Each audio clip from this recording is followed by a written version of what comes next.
So this is how you can make a mask to try to help you through the coronavirus scare. Here I have a finished mask, and it fits really well. I use an elastic band there instead of rubber bands, but we're going to do the rubber bands today.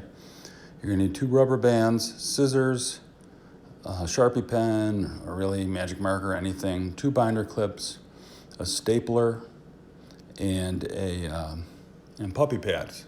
So these puppy pads are 21 by 22 inches. What I end up doing is making them about 6 inches by 11 inches, and you can get 6 per sheet.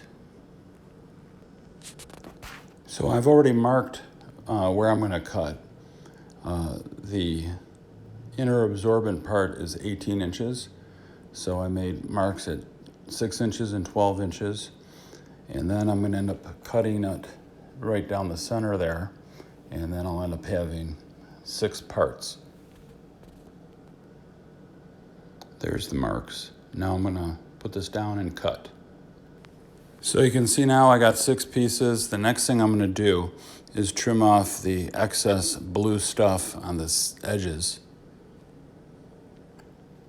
So now I have 6 trimmed pieces of puppy pads. The next thing I'm going to do is fold. So you fold half of it over on each side so that they meet in the center. And then you're going to do this,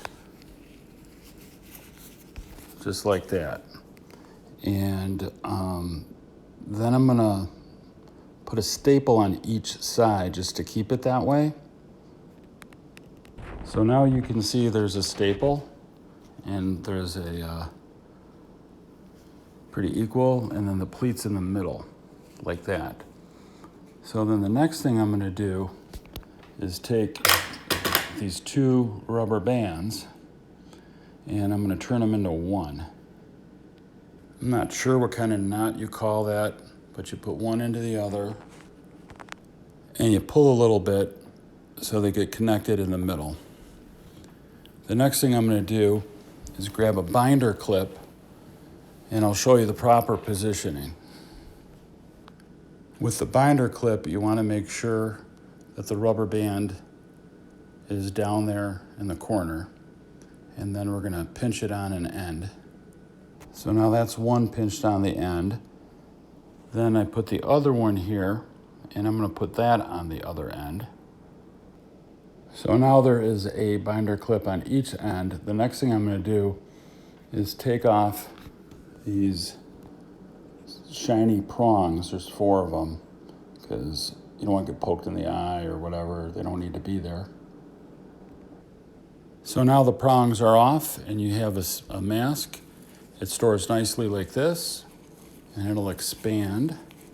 And it'll expand enough to go onto your nose, over your nostrils, and it'll cover your entire mouth, even if you have a large head. If you're using it for a child, same principle.